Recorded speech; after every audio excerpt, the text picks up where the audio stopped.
KC Laboratory. Sponsored by Emprise Bank. It's the KC Laboratory Live, presented by Emprise Bank. Find a bank that doesn't flag you for holding. In fact, they'll reward you for it. Just don't tell the refs. Earn 1.75 annual percentage yield on your monthly balance with a high interest checking account at Emprise Bank. Visit emprisebank.com, member FDIC. So appreciative of them and all they've done for KC Sports Network. It's been a big week already. Got to do our first live post-game show. Excited to be doing another live show with my dear pals. First, find them on Twitter at Chief in Carolina. Maddie Lane, I just want to let you know, I would stick a forearm in the chest of someone trying to step on you as well. Okay, I greatly appreciate that. I almost appreciate that as much as I appreciate the undefeated Kansas City Chiefs as we are talking here on this Monday evening. And I do got to say, Kent, if somebody was in fact stepping on your belly on purpose, I would be the first person to get up in there and get them off you, Kent, because I do respect you and want your delicate quarterback self to stay safe. Craig, would you join me in defending Kent's honor on the football field? Sure. I'll get kicked out of a game real quick. We can go. It's Victory Monday, just like our good pal Azuri Gunner. Just put in the chat, we are live. So if you are here or if you are listening, you need to get in on this. Drop your questions in the chat. We're going to talk about the football game that happened. The Chiefs 1-0. Beating one of the AFC rivals that they're going to probably see in the playoffs again. Well, they might, depending on what side of the bracket, but probably an AFC playoff team in the Cleveland Browns. It's a good game. I enjoyed it. There's at least one side of the ball. Craig, we got to work on one thing. We're not 1-0. We're undefeated. Sounds a lot more intimidating than saying 1-0. The undefeated. I can see Maddie just, it's a great day to be a fan of the undefeated Kansas City Chiefs. Hopefully they can stretch that for an extended period of time, but we're not here to preview the Ravens game. We're here to talk about what happened about 27 hours ago. The Kansas City Chiefs beat the Cleveland Browns 33-29. You got to hear a little bit of our takes on the KCSN post-game show, but we're going to kind of flesh some things out, let the dust clear. Got to watch a little bit more, maybe getting in depth on a few more things here. But I do want, I want to start with this. The defensive side of the football, it was an up and down roller coaster for this defense. I think, there was some really discouraging moments early on. It seemed like maybe they settled in, made some adjustments in the second half. Things got a little bit better towards the end, and they made some key plays, Craig. Yeah, they did. Andy Reid talked about Steve Spagnuolo making some adjustments after halftime. Unfortunately, we don't have the all-22, so we can't see the secondary adjustments. But from the front seven perspective, there wasn't a whole lot different that we saw. A couple games up front, a blitz. But realistically, I felt like they were pretty good on third downs in the first half. Maybe a little bit soft, allowing the Cleveland Browns to be able to go for some of those fourth downs, but really stepped it up there at the end of the game. Got some important stops when they needed it and forced a mistake out of Baker Mayfield that ultimately was the deciding factor of the game. But we need to talk a little bit about this run defense because, frankly, it was awful. And it didn't really matter what formation they were in. I know a lot of blame is lying with the linebackers. A lot of blame should lie with the defensive ends. The Cleveland Browns won on the edges really, really successfully in the run game. Nobody played particularly well against the run, and it didn't matter if it was nickel or base. The Cleveland Browns rushed for almost the exact same yard per carry, over 6 yards per carry. Didn't matter what the Chiefs did, how they tried to attack it, how they shifted the three-tech to the boundary or played it with the running back or whatever the case may be. There wasn't much they could do to stop it. And it was because the defensive ends couldn't hold contain and the linebackers just didn't have the speed and the stretch to get to the outside. Oh, and I'm not going to absolve this interior defensive line group or the safeties and this run defense either. This interior defensive line unit, I think, especially versus the run, we kind of all expected to be pretty good. Now, they are facing up against probably the best interior offensive line in all the NFL or one of the best in the Cleveland Browns. So you would expect some struggles. But man, Derek Nottie, Jaron Reed, Tershawn Wharton, Colin Saunders, none of these guys, I don't think, put out particularly great film against this Browns up front. they were allowing these interior guys to get free climbs directly to the Chiefs linebackers immediately as soon as the snap happened. And that makes it really hard for already not the most athletic group of second level defenders to go out there and race to the edges that the defensive ends weren't able to hold contain on. And then, that 1 out of every 12 plays that the defensive line maybe held their gaps. Maybe they didn't get off blocks. That's another story, but they held their gaps. There was no safeties coming up. Nobody was running the alley. I mean, one of those touchdown runs, I think Dan Swanson stood in the end zone until Jarvis Landry on the end around literally started getting upfield, even though it was stretched out. Nobody played the run particularly well. This is something that does have to be fixed. I like that Craig started this off with the word frankly, because I don't care what you think about Frank Clark. I really don't care if you like his play, don't like his play, think he's worth the money or not. If you watch that game and you don't come away thinking that Frank Clark makes this run defense better with not only his own play, but the energy and the tenacity he brings, I don't know what to tell you if you don't think that he would have helped this team immensely in this particular game with his mentality and his run defense. Hopefully the Chiefs get him back soon. Hopefully this upcoming week with the Ravens, because I know the Ravens are missing like 18 running backs, but they're still going to try to run the ball. It would really be nice to not have a repeat of this game on the ground from this defense. Oh, man, I think Frank Clark would be a massive addition because there's some stuff we're going to have to pay attention to, I think, on the other side at the defensive end position, too. We can maybe talk about that here in a second. But I think Chris Jones, the defensive end, it might be a bad matchup for him with the Ravens potentially for a few reasons. And we might get into that a little bit. We can talk more in a second. But that, I think there was some decent tackling performances. Like, I think they did a pretty decent job at times playing and tackling well early. I just think that they were just getting, like you said, free climbs up to the second level. And it was just like untouched for 3 yards, 4 yards. That was the problem for me in a lot of different types. I thought there was some decent performances actually trying to wrap up and tackle, maybe some gang tackling at times, but you're right. Access up to the second level, 3-4 yards down the field. That was a problem. Chris Jones, the defensive end experiment, that was the first sample size we've got. And I know Maddie had some takes about the Chris Jones defensive end experiment you wanted to get off your chest. Yeah, I think early in the game, it was pretty evident that there was going to be some learning curves. I mean, there was at least one screen, but I believe there was 2 screens where he was very clearly passed off by the offensive tackle. Then the running back dipped completely out of his way, and he never once retraced the steps. He didn't get his hands up. He just was a guy. He was a guy seeing red. He saw a free path to the quarterback. He took it.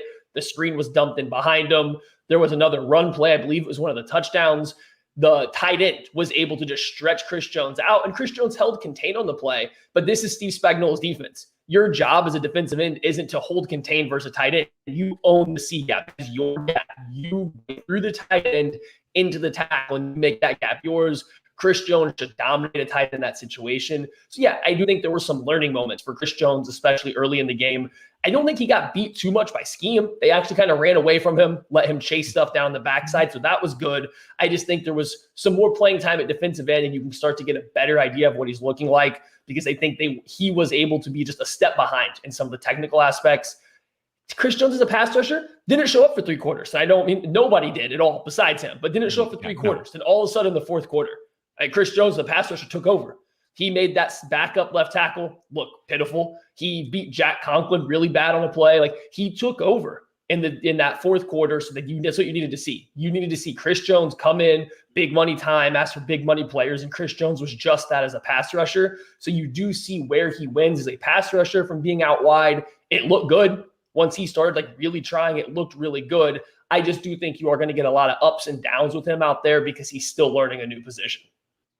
And I want to see Chris Jones against a more traditional offense, if that makes some sense, before we start really getting too far ahead of ourselves. I mean, the Browns were going to run the ball, and they were going to run the ball like crazy, which means a lot of times you're going to have these defensive ends playing run first. And the Chiefs not being ahead in most of this game, it resulted in the Browns being able to execute more of their play action passing game. The Chiefs having to respect the run a lot more than they probably will against a lot of opponents coming up this year. So I want to see more of a pass heavy game script for Chris Jones, like we should expect this Chiefs teams to see. I mean, fingers crossed the defense plays better than they did, in this one against the Browns. So if he's in more of a pass heavy script, are we going to see him get to pin his ears back? Are we going to see the 4th quarter, Chris, quarters 1, 2, 3, and 4 rather than maybe just in quarter 4 when the Browns were having to throw a little bit more, having to drop back more traditionally. I got some numbers here real quick, guys. Just throwing these out here. With play action, quick passing, screens, a lot of these easy throws that were made easy by scheme and play action, Baker Mayfield threw for 15.7 yards per attempt, 220 yards passing. When they had to do a more traditional drop back without bootlegs, without play action, without the quick passing, more of a traditional drop back, dropped to 4.8 yards per attempt. The Chiefs defense was much, much better against those more traditional passing concepts, really got into Spagnuolo's wheelhouse a little bit more. I feel like we're going to see more of that if the Chiefs can get out to the leads that we expect them to with Mahomes in this offense. So I want to see more of Chris Jones in those situations rather than these ones that we were seeing. Good offensive line, good rushing attack. Let's talk a little bit about the offense real quick, because you just talked about Baker Mayfield, and I think Baker Mayfield did some very good things last week. I think he was really good for 50 minutes. The problem is the Browns needed him to be good for 60 minutes. And the reason is because Patrick Mahomes was excellent for 60 minutes. And the Browns did a good job keeping pace. But late in that game, Patrick Mahomes maintained that consistency. I loved watching that performance from him because, we saw the mature version. I think we talked about this a little bit on the live show. We talked about the maturity of Patrick Mahomes, a very mature version of himself that we're starting to see, even though he's only 25 years old. But he turned it on and made a big play to Tyreek Hill out of structure, trying to create. And that really jump-started, that late dominance from this football team. That was the tone-setter play. Patrick Mahomes had to go out and be great. But there's so many positive things from beginning to end. There's not much to complain about from what Patrick Mahomes did in week 1, Matt. I think this was another performance where you see Patrick Mahomes was completely in control of everything that happened. And I actually think the best way to showcase that is the long touchdown to Tyreek Hill. I think is the play it's going to get a lot of hype that people are going to talk about today because of Myles Garrett's comments about it, about how just because he just kind of said he threw it up there, it wasn't a great ball or anything like that. I think if you go back and watch that play, Patrick Mahomes does get a little bit of pressure. He escapes it, never panics. He's rolling towards the sideline. He's playing with the media when he tells you he didn't see Tyreek Hill. He just saw the hand or whatever. Like, he's playing with the media a little bit. He's pandering. He threw the ball to the back shoulder on a deep crossing route while on the move because the safety had his back to him and was running 110% to not get outrun by the fastest player in the NFL. He made an actual decision to put the ball back to the inside and short so that Tyreek Hill could track the ball and come back to it because the safety would have no chance to do that. It wasn't the prettiest looking pass, but he put it in the best spot it could possibly be thrown. I think that's getting overlooked a little bit when you kind of see that ball wobble out of his hand. People are saying it was a bad throw and Tyreek Hill made it look good. No, Patrick Mahomes was in control on that throw, just like he was this entire game. The Cleveland Browns defense had absolutely no answer for anything the Chiefs were doing all game long. And if you're a fan of any other NFL team, that's got to be a little scary. I mean, this defense has come out and said they tried to build this team to beat the Chiefs. Didn't work at all on that side of the ball for him. Yeah, I mean, he placed that pass perfectly. I mean, he dropped that exactly where the safety wasn't and where only Tyreek Hill could get to. It's essentially a 50-50 ball, except the safety is chasing Tyreek with his back to the play, making it less of a 50-50 ball. I mean, it really was perfect placement, just like our good pals at Macadoodles would be perfect placement in Kansas City. Guys, we got to get one of these up here. Customer service. You've heard me talk about it. These people take such great care of you. They will help you select every alcohol, whether it's beer, wine, liquor, anything you've got. They will help pick the one that fits you perfectly. They will deliver it to your car, and they will get it to you with good prices and great selection. I mean, we desperately need one of these in Kansas City so that you can get your tailgate supplies there. So if you are a franchisee, get a hold of Roger at info@macadoodles.com. Beat the rush before somebody else comes in and takes advantage of the fact that they are going to bring a Macadoodles up to Kansas City, you better get there first because you want to be the one that takes advantage of this. Do it today. Get it in the perfect spot, which is Kansas City, just like Patrick Mahomes threw that ball to Tyreek Hill. I love it, Craig. I was racking my brain trying to figure out how I was going to try to help set you up for a potential, but you just went ahead and did it yourself. Yes, Craig is the best at ad transitions, Kyle Coffey. You're absolutely right.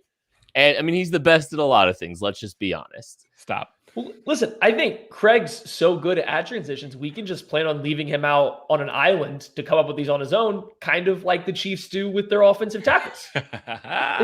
Kit, what did you think about the Chiefs' new offensive tackles against the Browns? I like the interior a lot better. I think it was a very firm pocket along the interior. I think there was some issues along the edges.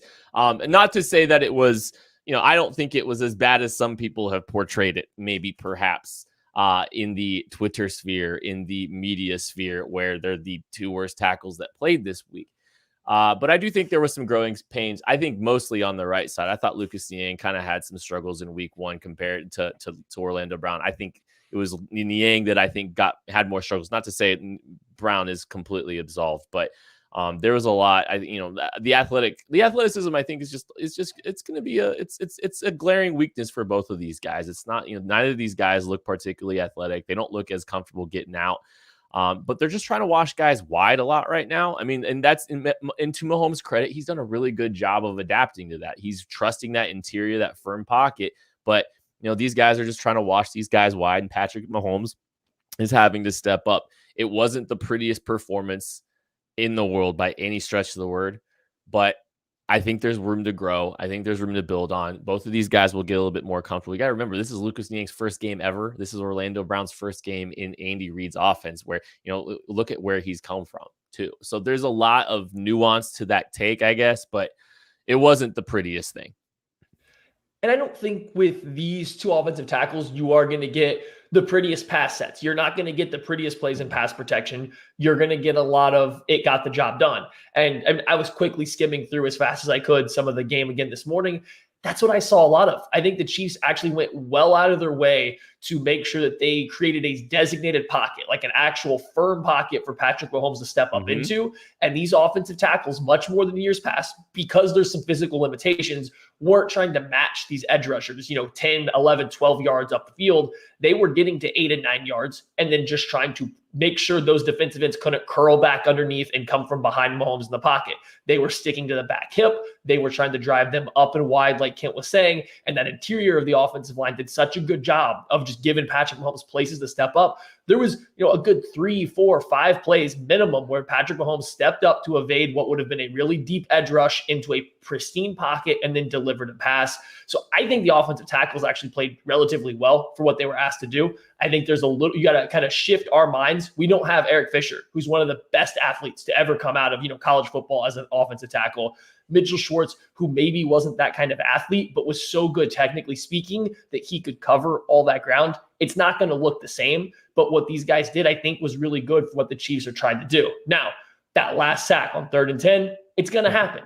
A speed rush where these guys time the snap. Patrick, like I know him first person, something. Mahomes is a little late to start sliding up, whether he dropped, half a yard too deep, whether the offensive tackles just couldn't get their hands on the edge rushers enough, I don't know. But they were half a second away from Mahomes sliding up in that pocket again. Plays like that might happen. But overall, I thought the tackles were good, and it was all kind of centered around that stout interior that just wasn't allowing really any pressure up the middle. Yeah, the interior was good. And you got to see Patrick Mahomes escape under the tackles multiple times all game long. All day. That's going all day. We haven't seen that in recent history. We really haven't. Patrick Mahomes had an avenue that wasn't out the back, and he trusted that it was going to be there. And like Maddie said, that one play that we saw at the end of the game where Patrick Mahomes did get hit at the top of his drop. It was a very quick speed rush. You guys, Myles Garrett ain't lining up opposite of Orlando Brown every single week. It's going to get easier until they get to TJ Watt, and then it's going to get easier again. So Chase Young's on this game. Von Miller looked pretty darn good yesterday. Murderers Row this year, and I didn't even mention the Bosa. So maybe it's going to happen, but you are going to see There's always a Garrett somewhere. There's always a Garrett somewhere. You're going to see defensive ends trying to work a little more inside against these guys as Patrick Mahomes does escape up the inside. And that's going to be nice because that's where those guys are really going to win. That length and that power on the inside, they're not going to get beat inside as often as they might up the arc. And that's going to play to their strengths. So you're going to see defensive ends try and mix it up a little bit more than we saw Cleveland do. And that's going to result in some positive stuff for Patrick Mahomes. He's going to have more time. I already felt like he had a lot more time to deliver the ball. Yeah. He was able to deliver some strikes downfield that we didn't get to see last year. I was very happy in pass protection with the interior offensive line and with the tackles, despite some issues there to be expected in this new system. I remember last year we thought the week 1 offensive line was a little bit rough and there was some timing issues and all that stuff. For all things considered, a brand new offensive line here, 5 across the board. Good timing on the offensive side of the football yesterday. I think everything was actually pretty decently in rhythm. There probably is an extra emphasis placed on not getting beaten side by these tackles and trying to wash these guys wide. And Patrick Mahomes responded appropriately to that. That would be my perspective. If they try to, if edge rushers try to work inside too much, the ball's going to be gone anyway because that length. You're like to your point, Craig. It's gonna disrupt it enough that the ball's gonna be gone anyway. I mean, Patrick Mahomes, he's on time. He's getting the ball out of his hands. It's not rushed. It's all under control. It's just that's some of the maturation and the growth that we saw for the vast majority of that game until he kind of went Patrick LeVon Mahomes mode for a little bit too. So plus, if you're going inside, Joe Thuney and Trey Smith are there, and they're kind of day ruiners. And if you got a 4-man rush, one of those dudes is gonna kind of put you on your ass. So I mean, you don't want to do that. We saw what Trey Smith did on that Patrick Mahomes run. I mean, honestly, like we're kind of we're not talking enough, I don't think, about how the fact that the Chiefs had 2 interior offensive linemen rookies and they both looked excellent in their first week. I thought both of those guys had great games, and we're just kind of glossing over it a little bit. The interior of the offensive line was firm. There's just a firm pocket in the middle of the offensive line. That's been a problem for 3 years, 4 years, 5 years, however long now. We've been complaining about it all this time, and we're just like, firm pocket, whatever. It's okay. It's fine. It's been such an issue for so long that I think as soon as the hype started get going for these guys at training camp, I think we've had the process as fans now of months long of hearing how good Creed Humphrey, how good Trey Smith have been. Mm-hmm. We saw them in camp.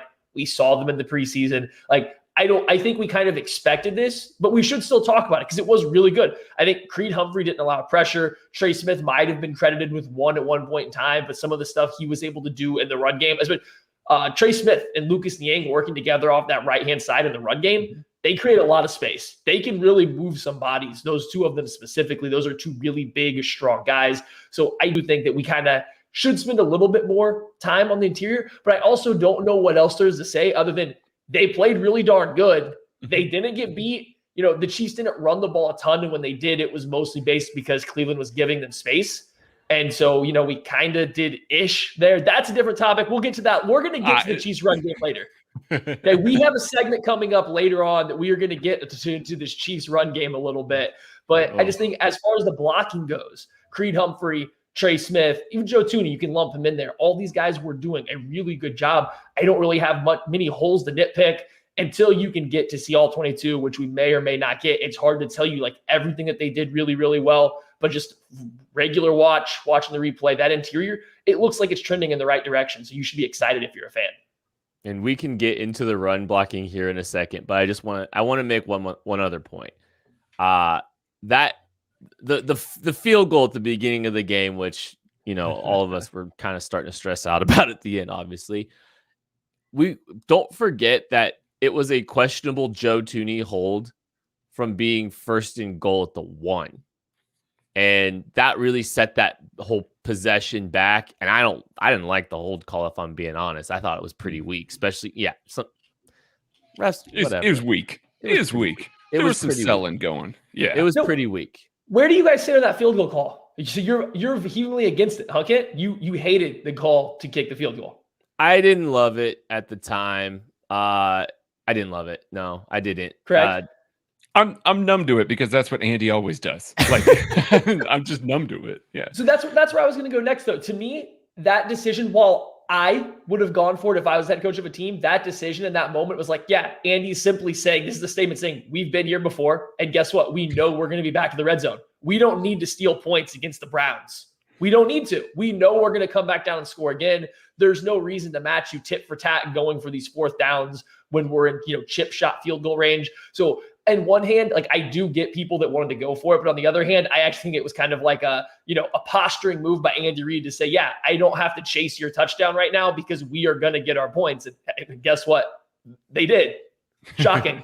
Yeah, it just took 3 more quarters after that for it to finally manifest itself. Like that's the flow of that game really didn't change until the fourth quarter. I don't think. I mean, the Chiefs were kind of a buzzsaw. I think we kind of take it for granted, but the Chiefs were really kind of a buzzsaw offensively. And I know there was some issues in the secondary. I don't care. Don't kick people. There's your take. Don't kick people. But that team largely was a buzzsaw outside of that one play. There was a very dominant performance from Mahomes. I thought he was uber efficient. Travis Kelce, Tyreek Hill getting open all over the field. The offensive line, we've spent a lot of time talking about. There was a lot of good things there. I think this next segment is not all. Well, hang on. Before we finish that, I just think that it's worth noting here, kind of going in tandem with what you're saying, that offense being a buzzsaw. Trevor Sigma said it earlier today. I've heard it a couple of times, actually. Teams talk about how the opposition for the Chiefs just chokes. The Chiefs are lucky, and things happen. They always seem to go these breaks that go the Chiefs' way. Trevor Sikkema pointed out, it's like we got to stop calling it choking against the Chiefs because there's such immense pressure on these teams to execute. And I think that that's a wonderful way to put it. I mean, think about the losses in the Patrick Mahomes era. It took injuries or a D+ game script or D+ Andy or, just awful execution on top of everything having to go your way perfectly to squeak out victories against this Chiefs team. I mean, it's really hard to win in the NFL. And when you're going up against a team that can just drop 14 points on you in the matter of seconds and just flip the game on its head. And that goes on defense. Spagnuolo, dialing something up that just sets you back all of a sudden, and you're facing 3rd and long. You got to punt the ball back to Patrick Mahomes. You drop the punt. All of a sudden, you panic. And instead of pooch punting it away and trying to get the thing away, you panic. And that's what happens when you've got the immense pressure of the Chiefs, of Andy Reid, of Patrick Mahomes, opposite of that. So, yeah, it's psychological going up against these guys each and every single week because you have to be perfect. And anything less than perfection, as the Browns are very well aware of from this past weekend, results in a loss. Even in a game that they played pretty damn well in, it took a handful of mistakes, and the Chiefs just absolutely punish teams for doing that because you've got the execution of Andy Reid and Patrick Mahomes on the other side. I just thought it was a wonderful point, and I really do think that we should stop calling it choking against the Chiefs because it really is not. I mean, it's so much pressure. The Chiefs. Go, Maddie. Go for it. I was going to say, I think John Johnson's reaction to the Tyreek Hill touchdown is kind of a perfect example of this. Like, you could tell he was tearing himself apart. Somebody else had to come up and kind of, comfort him is not necessarily the right word, but still doesn't come up and show support and like make him feel like it wasn't, all his fault that this is happening, because you're playing as hard as you can. You're doing everything you can to just barely hold on to this lead against the Chiefs.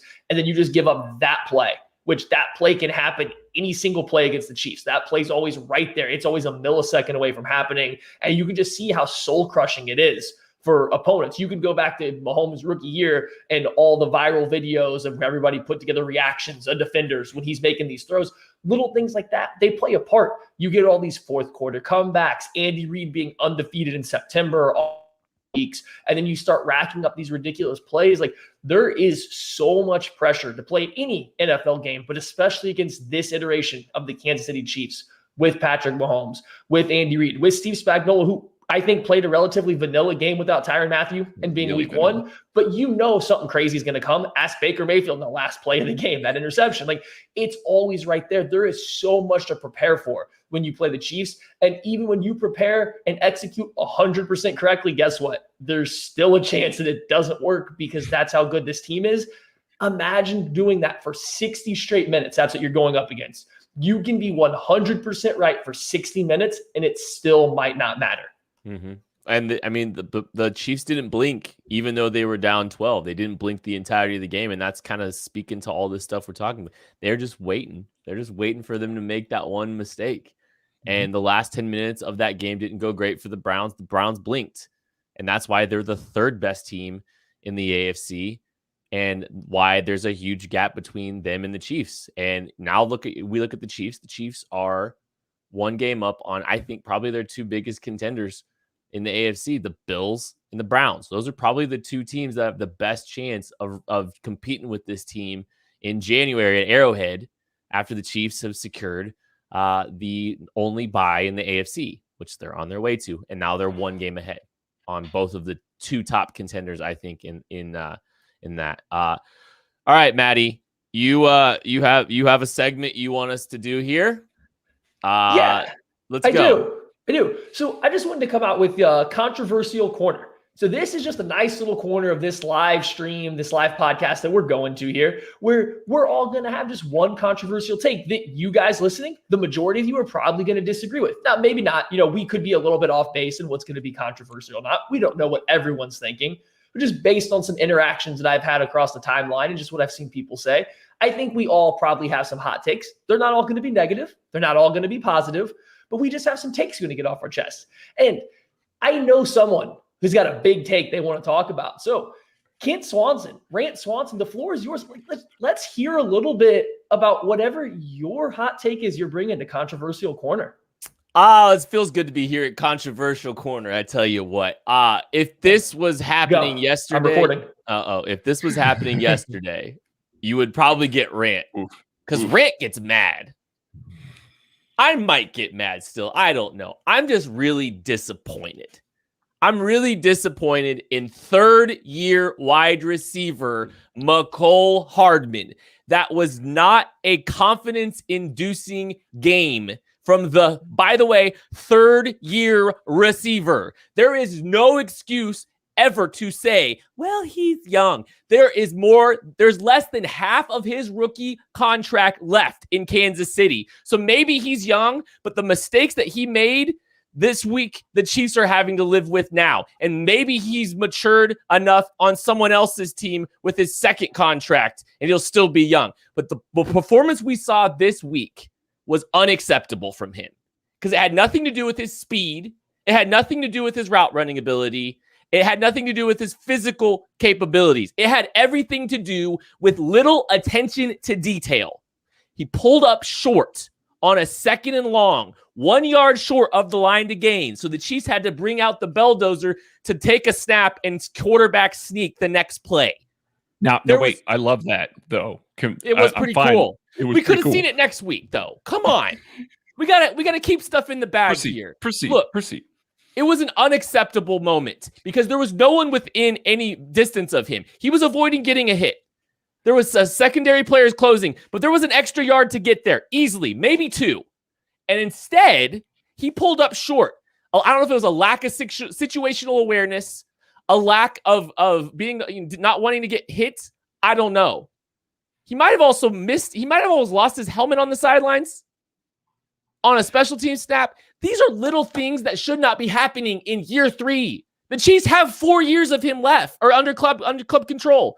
They've already burned through 2, and he's making the same mistakes that he did his rookie year. Demarcus Robinson outsnapped him again. And it's because this lack of attention to detail. And Demarcus Robinson doesn't know which way's north. And he's still outsnapping him. It's so disappointing because this team needs the talent of Mecole Hardman to take a step. And Patrick Mahomes, you would love to see Patrick Mahomes trusting Mecole Hardman in more situations. But you watch the game, you watch the way that game is played. You watch his targets. You watch how they get him involved in that game. And what was it? A throw in the flat where he pulled up short of the line to gain, not confidence inducing. An RPO catch. I think another manufactured touch. It's the same stuff. It has nothing to do with his route running growth.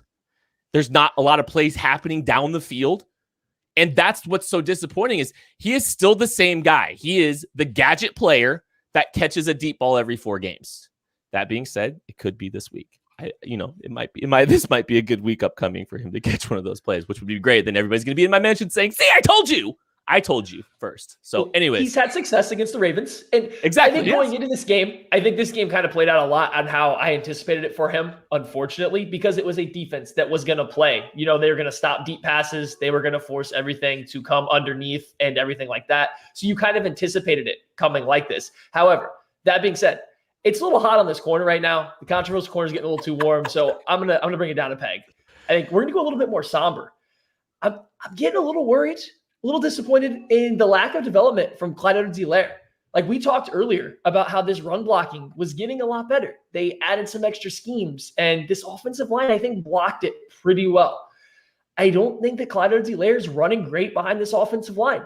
I got it last year on some of these zone runs where these guys were losing every single engagement, even if they got into the right spot. Like I fully understood being a little hesitant, trying to let the defender essentially win so you could find space to run to. This year, sometimes you just got to go. And he's really struggling with that. And more so than just the indecisiveness, I think there's some runs where he's just simply, the Chiefs put him on some duo runs where all he has to do, he doesn't even have to make an unblocked player miss because they're so scared of Patrick Mahomes that everybody's accounted for. Every defender's accounted for in the box. He's not even two-gapping a linebacker where he can just pick whichever one the linebacker doesn't. He literally just has to pick the correct gap, and he missed it twice. There's some really bad plays out there on film for Clyde Edwards-Helaire right now. The Chiefs are still struggling to figure out how to properly use him in the passing game. And I understand that part of that's coaching. The coaching staff, the Chiefs offense has got to weaponize this guy who we know is a very good receiver out in the backfield. But it's Andy Reid.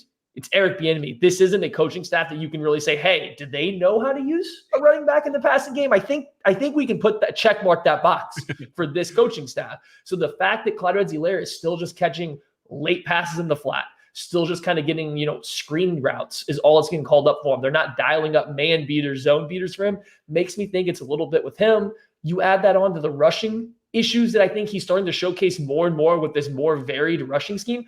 I'm a little worried. And the Chiefs spent a first-round draft pick on a running back that looks like he's struggling to run and receive. It's just not looking great right now. Now, unlike Mecole Hardman, he's only in year 2. They do still have over half of his rookie contract over, that club control, plus a potential 5th-year option. There is time to fix this stuff, but I want to start seeing signs of it. I think I saw these issues in the preseason. They were there last year, but I could make excuses for them based on the blocking. This year, there's not excuses. You got to start seeing this, develop. You got to start seeing progress right now, or it is something to start getting worried about.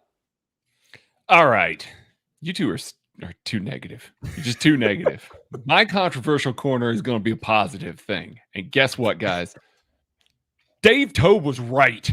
He was 1,000% right. I don't care what you have to say. Chris Lamons belongs on this team. Now you can listen. I'm here for the argument that Dave Tobe maybe gets a little too much say in the roster. Maybe has a little much too much control over a few spots on this team. But Chris Lamons was a guy that almost everybody, every single Chiefs fan looked at and went, what's that guy doing there? Why isn't that Tim Ward? Why isn't that Bo Peep Keys? Why isn't that, any number of players? Like specifically targeted that guy as the guy that's like, I don't understand him. Guess what? My man comes out and not only has 1 impact special teams play, not only has 2 impact special teams play, 3. 2 tackles inside the 20 and down in a ball at the 1-yard line on a perfectly placed Tommy Townsend punt. Dave Tobe got that one 1,000% right. He really, really did. Now, you want to tell me maybe Dorian O'Daniel shouldn't be on this team? All right. Maybe Marcus Kemp. Actually, Marcus was okay on special teams too. But Chris Lamons belongs on this team. So me being one of the ones that thought that I don't really love that inclusion on the active roster. I will be the one to sit here and say, I was wrong. We were all wrong. He's already made an impact that justifies his inclusion on the 53, and we are one game in. Dave Tobe was right. Well, kudos to Tobe and Chris Lamons or Lamons here. I think this is a great pick because this is a twofer on Controversial Corner. Craig, is it Chris Lamons or Lamons? It is Lamons per the Chiefs pronunciation guide. Okay, I just want to make sure because I think I heard both of you out of there. So I love that. I definitely said both, but yeah. A Lamons sounds like a delicious dessert you can get in New Orleans. That's my take. Good for Chris Lamons. Hey, Marcus Kemp also got some snaps on offense, by the way. He did. So he did. Good for him. Good for him. All right, I just decided to create a new segment. I don't know why. We're just gonna do this. I want us all to hand out a game ball. Oh. So I want everyone to come up with somebody that they want to hand a game ball to for this game. And I'll just start. So I'll give you guys a second. I'm springing this on you. And I don't know if we're going to do this for 17 weeks, but we're going to do it for this week, as is tradition, I guess. I'm going to go with Mike Hughes for making a big impact play late in the game to seal this, an interception. I think it's funny. It's a fun narrative. It's a fun story. Mike Hughes has struggled to stay healthy, a former first-round pick. There's a lot of talent there. And he made a massive play late in that game to seal this thing with an interception, making a play on the football. And it's funny enough, the Browns really didn't target Mike Hughes when they needed a big play. They targeted the other guy across from him, Charvarius Ward. I'm not trying to be too negative, but Mike Hughes, I think, he had a solid game and a great play to finish that thing out. Good on Mike Hughes. The Chiefs got him for next to nothing. Kudos to Brett Veach. He maybe gets a game ball too. This is just new. Boy, we're rolling. You're handing out a lot of game balls, Kent. You know what, Craig? You get a game ball, buddy. You get a game ball. Awesome. Finally, I can retire. I love this segment. This segment's great, and I think we should always treat it like those ridiculous college stickers, like that are stickers that go on the back of helmets. They're never for like the best player on the game. They're just for like random things that you really liked that a player did. He hustled a little bit, so he gets a game ball. He gets a sticker. Now, I'm not trying to, marginalize who my game ball goes to, but Juan Thornhill stepped up big. No Tyrann Mathieu. Mm-hmm. Somebody had to make some plays for this defense. Chris Jones, made some down the stretch, but who kept them in the game up until Chris Jones finally got that motor running? Juan Thornhill did. Forced the fumble when the Chiefs desperately needed to stop. They weren't getting a stop on downs at that point in time. God, no. They needed a turnover, and he forced the Nick Chubb fumble. Later on, a pass that probably should have been completed. Juan Thornhill goes up, perfect position to play the ball through the wide receiver's hands, forces the incompletion. He kept them in this game. He made a lot of big plays. He stepped in for Tyrann Mathieu. I do think that the Chiefs still need Tyrann Mathieu, clearly, to do a lot of stuff. Not saying that Juan Thornhill's taking over Tyrann Mathieu's job, but they needed him for this game, and he showed up big. He was the Chiefs' best or second best defender on the field. Arguably, the second or first best defender in the entire game on the defensive side of the ball. So Juan Thornhill, have yourself a nice little helmet sticker for this game. All right. If we're going to a deep pull here, I'm going to game ball to Steve Spagnuolo because he didn't just sit on the run game. He was run blitzing guys through the A-gap, telling his defensive tackles, just penetrate and go upfield. I don't care where the play is going. Just try and wreck this. They are running all over. No, I'm joking. It's Chris Lamont. Give one to the man. He may not get another one. Put a sticker on the back of that man's helmet. I want to see one next week. So a game ball goes out to Mike Hughes. A sticker and a game ball goes out to Chris Lamons. This is all going great. There's just you know what? We're just giving things out. You know what? We should give boats out next week. Maybe that's awesome. All right, who gets? If you make it a jet ski, it's Derek Nottie. Yeah, we have to put that man on a jet ski. I would pay to see that. Well, that is going to do it for a live edition of the KC Laboratory. You can hear the replay of this if you only saw a little bit of this or watched a little bit of this on. You can watch it on YouTube later. You can hear it on the podcast channel. Thank you guys so much for spending a little bit of time with us. The Chiefs won 33-29. We'll be back to preview your undefeated Kansas City Chiefs as they take on the Baltimore Ravens. We'll catch you later.